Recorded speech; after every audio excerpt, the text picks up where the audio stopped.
Halo teman-teman, apa kabar? Kembali lagi bersama saya Yuri Sakalivi. Pada pertemuan ini kita sudah sampai pada pertemuan 6. Sebelumnya di pertemuan 5 kita sudah membahas apa itu perulangan pada Python atau looping ya teman-teman.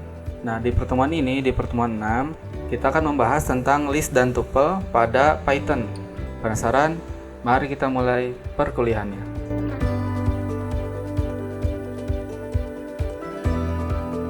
Oke teman-teman, kita langsung saja masuk ke dalam materi pertemuan 6, yakni kita akan membahas tentang list dan tuple.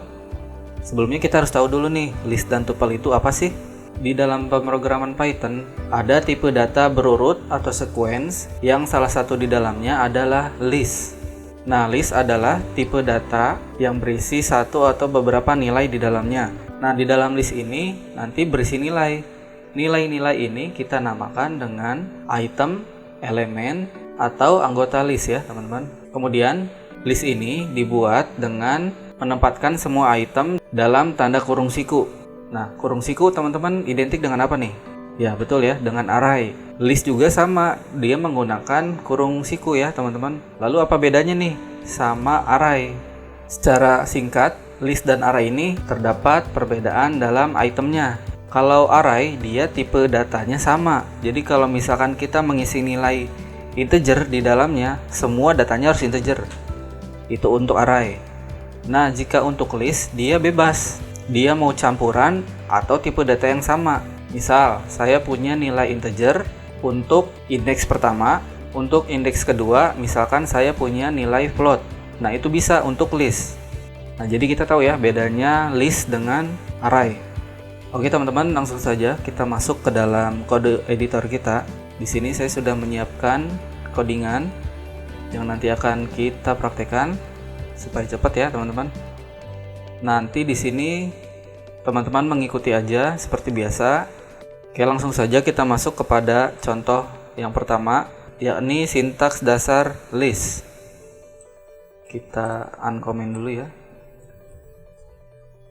Nah, di sini saya punya list, di dalamnya berisi item. Indeks ke-0 adalah I, indeks ke-1 adalah love, indeks kedua adalah Python, indeks ketiga adalah programming, dan indeks terakhir adalah 2017. Nah, ini beda ya. Ini string, ini string, ini string, ini string, dan ini adalah integer. Kita cek nih. Kita akan tampilkan list, di mana list ini kita panggil dengan indeks ketiga. Kira-kira apa jawabannya teman-teman? Ya betul ya, jawabannya adalah programming. Ini 0, ini 1, ini 2, ini 3. Oke, langsung saja kita running di terminal kita, python list.py. Kita enter. Nah, hasilnya adalah programming ya teman-teman. Mudah ya, teman-teman udah tahu ini. Oke, kita komentari lagi. Kemudian kita beralih ke contoh kedua. Di sini saya punya contoh list bersarang, di mana ada list di dalam list, sama seperti if ya. Jadi list juga punya list bersarang. Saya punya variabel yourList, ini nama listnya.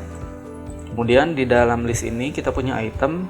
Indeks ke-0 adalah hello, indeks ke-1 adalah 3 angka ini, dan indeks kedua adalah Python.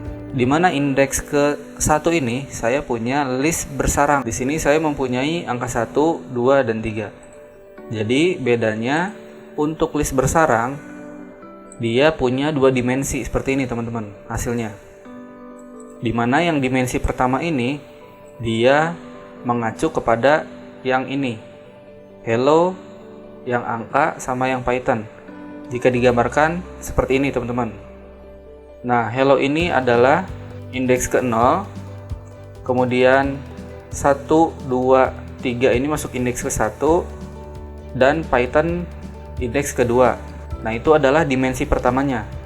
Untuk dimensi keduanya, kita punya lagi di dalamnya indeks ke-1, yakni 1, 2, dan 3.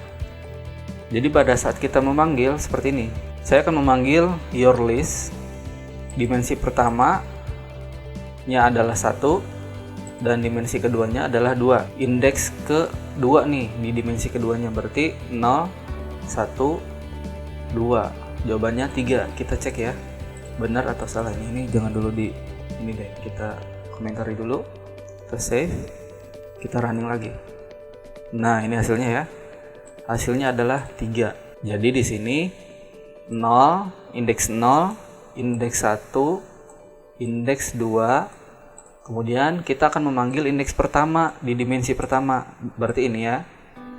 Nah, kemudian kita akan memanggil di dimensi kedua, indeks kedua, yakni 0, 1, 2. Maka yang tampil adalah 3, seperti itu ya teman-teman. Kemudian jika kita memanggil list dengan item yang melebihi dari si item yang kita tentukan, maka dia akan error seperti ini. Oh, ini belum kita save ya. Kita save dulu dan kita running lagi. Nah, ini yang pertama kita berhasil menampilkan yang ini 3. Nah, kemudian yang ini your list 3, your list dengan indeks 3, dia menampilkan hasil error karena di sini tidak ada indeks ketiga ya teman-teman. Ingat, ini 0, ini 1, ini 2. Jadi tidak ada item lagi di belakangnya. Jadi dia index out of range, dia indeksnya di luar jangkauan. Seperti itu teman-teman ya. Ini untuk contoh list bersarang, masih gampang ya. Kemudian saya punya list negatif. Di sini saya punya variabel namanya mylist2. Di sini itemnya terdiri dari huruf Python dipisah-pisah ya. Berarti ada berapa nih? Ada 1, 2, 3, 4, 5, 6. 6 huruf dengan total jumlah indeksnya 5. Nah, untuk yang list negatif ini jika digambarkan akan seperti ini teman-teman nih. Jadi nanti di sini ada item yang terdiri dari 6 huruf tadi, Python ya. Kemudian untuk yang list positif dia ada di atas di sini keterangannya. Indeksnya ke 0, 1, 2, 3, 4, 5. Ini untuk yang positif yang atas ya. Nah, kemudian untuk yang negatif ini dia kebalikannya dan dia berada di akhir indeks ya. Nah, jadi untuk yang negatif dia tidak mulai dari 0 teman-teman, tapi mulai dari -1. Karena kalau 0 dia sudah pasti huruf P, tidak ada -0 ya teman-teman, ingat. Jadi untuk yang negatif dia mulai dari -1, kemudian yang O ini berarti -2, yang H ini adalah -3, dan terakhir untuk huruf P dia mempunyai indeks -6. Oke, kalau kita balik lagi ke codingan kita, di sini kita mempunyai codingan seperti ini. Di sini saya akan bersihkan terlebih dahulu. Di sini saya akan memanggil variabel mylist2 dengan indeks -1. Berarti jawabannya apa teman-teman? Jawabannya adalah N ya.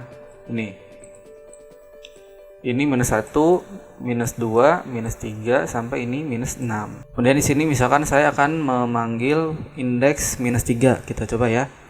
Kita save. Ini nggak apa-apa. -1 dan -3 nya kita akan tampilkan. Kita running lagi python list.py.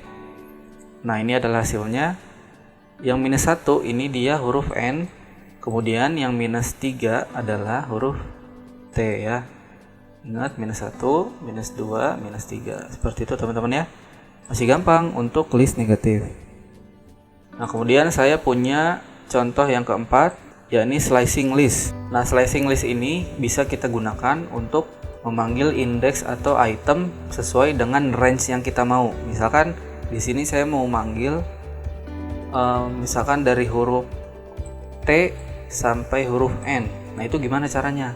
Kita bisa menggunakan slicing list ini. Oke, di sini kita langsung running aja biar langsung kita jawab. Nah, ini hasilnya.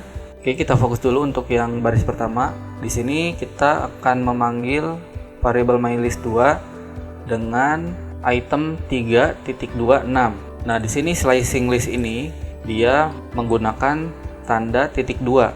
Jadi artinya di sini untuk yang baris pertama kita akan memanggil indeks atau item dimulai dari item ketiga dan berakhir di item ke-6. Contoh, di sini item ketiganya huruf apa, teman-teman? ini 0, ini 1, ini 2, dan ini 3. Berarti ini kita mulai dari huruf H, benar ya? Kemudian kita akan panggil sampai item atau indeks ke-6. Berarti kalau ini 3, berarti ini 4, 5, 6. Berarti berhenti di I. Kenapa dia tidak tampil di I? Karena pasti dia berhenti di satu item sebelumnya atau berakhir sebelum item ke-6. Seperti itu ya teman-teman ya.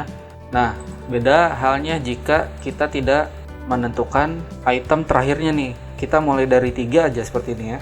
Kita akan tampilkan mylist 3 slicing list makanya 0. Ini artinya adalah dia mulai dari item ketiga dan berakhir sampai item terakhir pada variabel tersebut. Jadi hasilnya seperti ini. Dia mulai dari H dan berakhir di huruf O, Python Indo ya. Nah, kemudian kebalikannya nih, yang atasnya. Kalau di sini berarti dia apa? Kalau di sini dia berarti mulainya dari sini, berakhir sampai array yang terakhir yang ada di variabelnya. Nah, kalau ini, kalau array-nya ada di belakang, berarti dia selesai sebelum item kelima dan mulainya dari awal. Seperti ini. Python ya. Jadi kayak gitu, nggak ada n ini. Karena di sini 0, 1, 2, 3, 4, 5. Nah, dia berhenti sebelum huruf n, berarti di huruf O. Seperti itu teman-teman ya.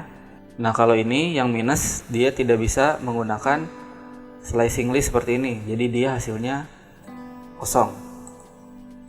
Oke, itu untuk slicing list. Beralih ke contoh kelima. Nah, di sini kita bisa mengubah si list ini, teman-teman. Misalkan di sini saya punya variabel ganjil 1, 3, 4, 7, 9. Nah, ini 4 ini kan adalah genap. Nah, kita cek dulu deh. Kita bersihkan, kita tampilkan lagi si listnya. Ini kita belum save. Kita save dulu, kita bersihkan lagi, kita jalankan lagi. Kita jalankan lagi. Nah, ini 1, 3, 4, 7, 9. Nah, kemudian kita akan ubah nih. Si 4 ini kan harusnya genap. Kenapa dia muncul di 4? Nah, maka dari itu kita akan ganti nih. Kita akan ganti angkanya dengan menggunakan seperti ini. Ganjil indeks kedua atau item kedua sama dengan 5. Artinya di sini kita akan mengganti. Oke, berarti kita bisa mengubah nilai dari list yang sudah kita buat ya teman-teman.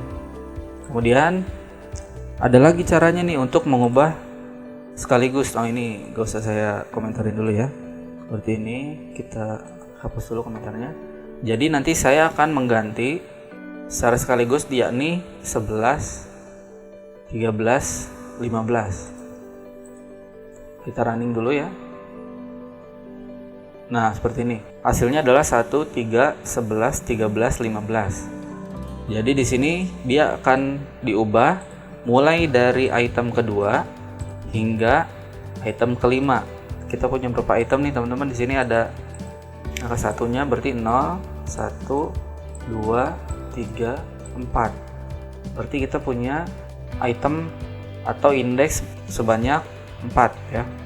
Berarti di sini kita akan ganti ganjil ini itemnya mulai dari item kedua sampai sebelum item kelima, berarti angka 4 ya. Berarti angka 4 juga masuk nih. Nah, ini dari sini sampai sini kita akan ganti angkanya dengan 11, 13, 15. Maka hasilnya seperti ini. Ini caranya untuk mengganti secara sekaligus.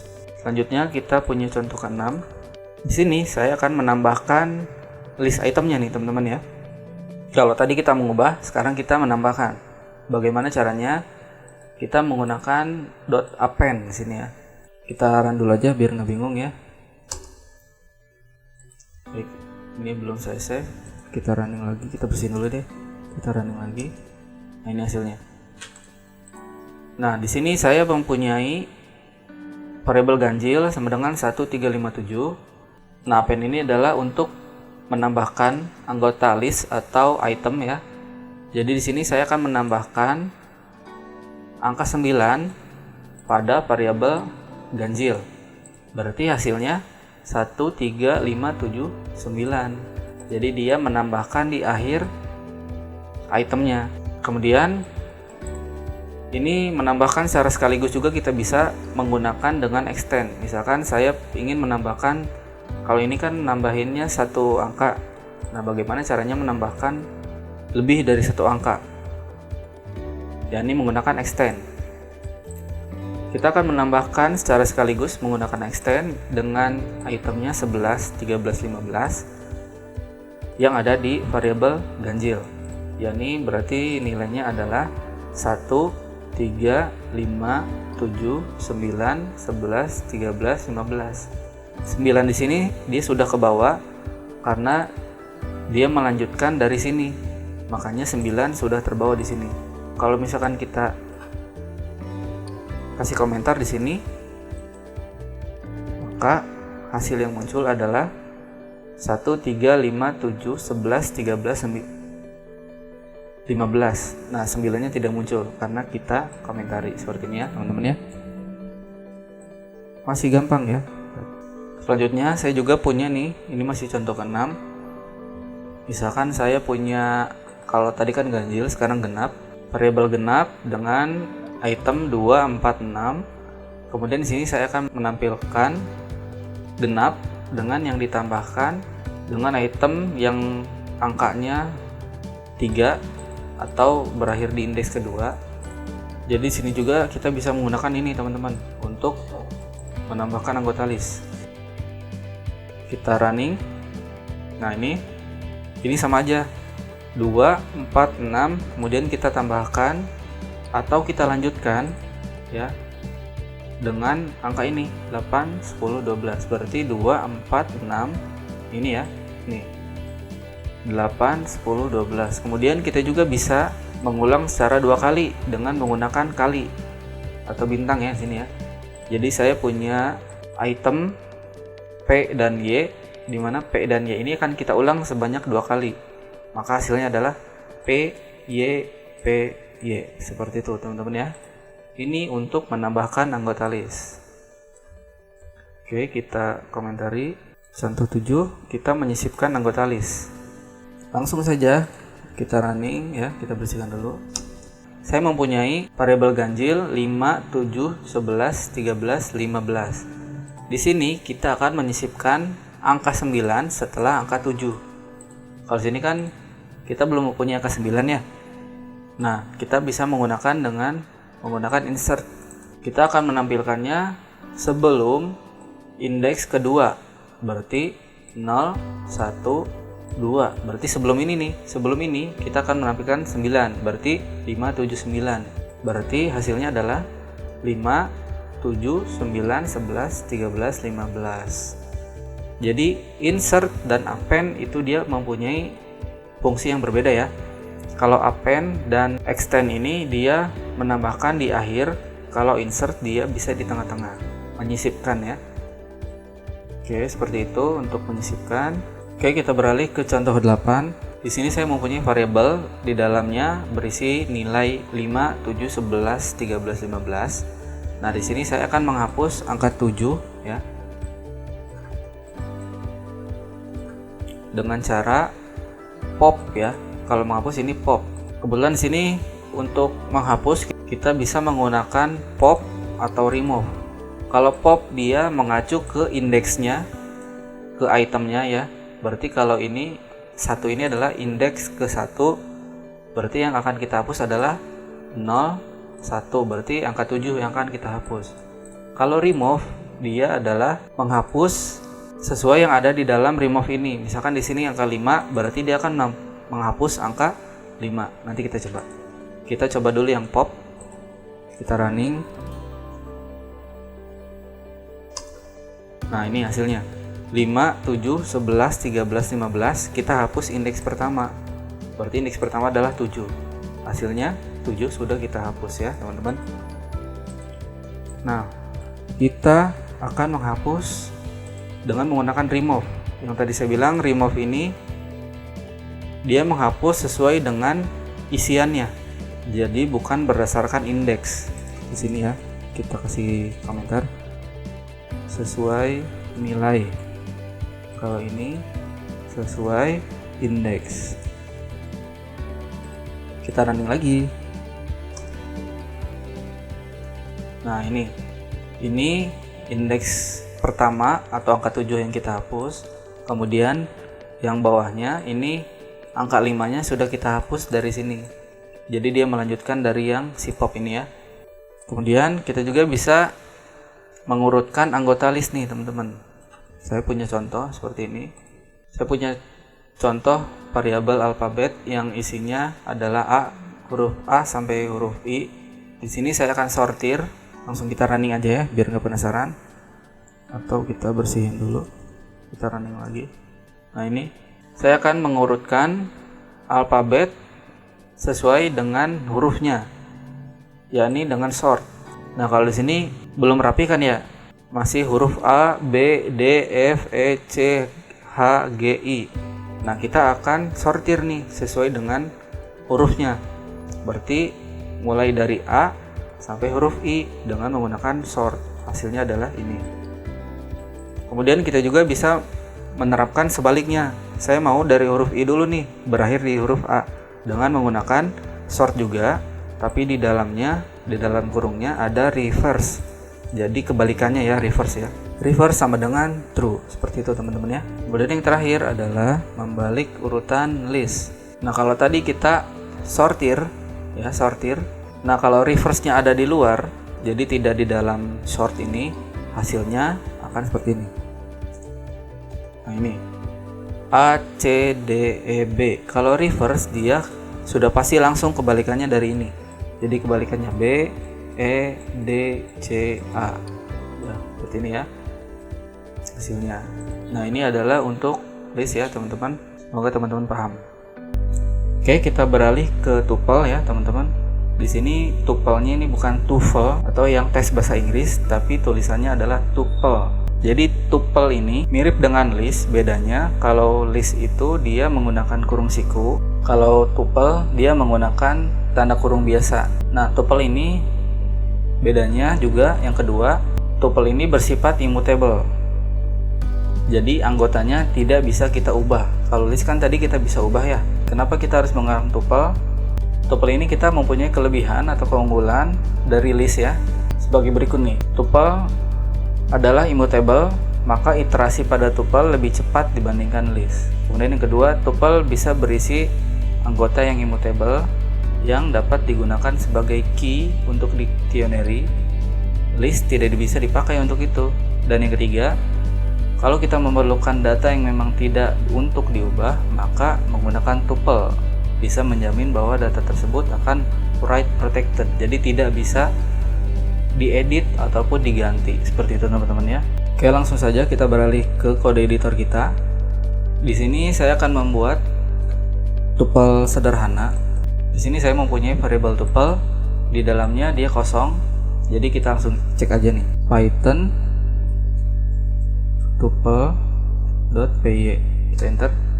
Nah, hasilnya seperti ini. Dia kosong ya. Nah, bagaimana kita mengisi tuple dengan satu elemen atau dengan satu item?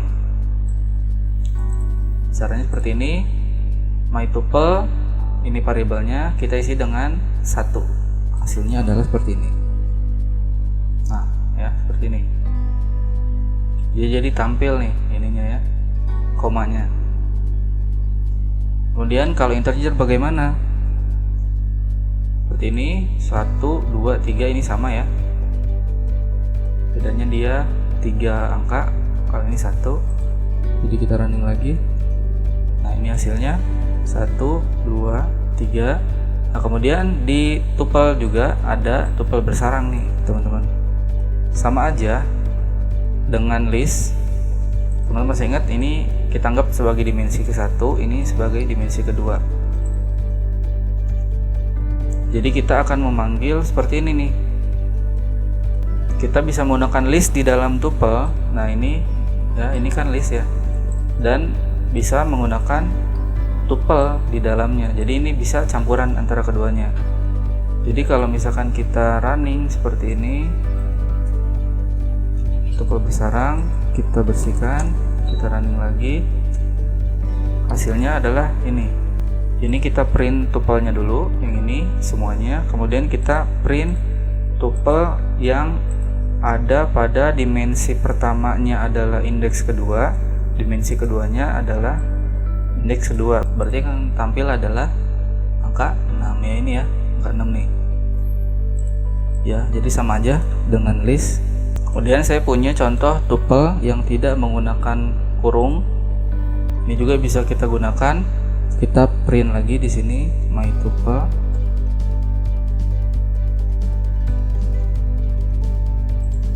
Kita running. Nah, ini hasilnya. Oke, selanjutnya kita akan memasukkan tuple ke dalam variabel yang bersesuaian. Di sini saya copy dulu ininya sebagai acuannya ya. Oke, selanjutnya kita akan memasukkan tuple ke dalam variabel yang bersesuaian. Biar nggak penasaran, langsung aja kita running dulu ya. Nah, ini hasilnya. Jadi di sini saya punya variabel myTuple dengan nilai 1, 2, 3. Kemudian saya punya di sini A, B, C sama dengan myTuple. Terus di sini saya akan mencetak A, B, C ya, bukan myTuple lagi nih. Hasilnya adalah 1, 2, 3. Jadi nanti di sini yang myTuple 1, 2, 3 ini akan diwakili oleh variabel A, B, dan C seperti itu teman-teman. Jadi pada saat kita print A, B, C, maka A adalah mewakili huruf 1, B mewakili huruf 2, C mewakili huruf 3. Pada saat kita cetak A, B, C, hasilnya adalah 1, 2, 3. Atau kita juga bisa cek print A, B nya aja, apakah sampai 2 hasilnya atau 3 nya ke bawah. Nah, bener ya, hasilnya cuma sampai 2 aja, 3 nya nggak ke bawah. Jadi seperti itu ya. Ini kemudian contoh mengakses anggota tuple. Ini sama aja seperti list ya teman-teman. Di sini saya punya variabel myTuple, itemnya berisi huruf Python yang dipecah. Ini kita hapus nih kelebihannya. Di sini saya akan mengakses indeks ke 0, 1 sampai 6. Nanti ya kita cek. Kita bersihkan, kita running lagi. Nah, di sini myTuple 0 udah pasti P ya yang muncul. Kalau 1 berarti dia H. Kalau minus 1 berarti dia di paling akhir. Ini yang N ya, yang akan tampil. Kemudian minus 2 berarti ini minus 1, ini minus 2, yang akan tampil adalah O. Dan myTuple 6 di sini hasilnya tuple index out of range, jadi dia di luar jangkauan.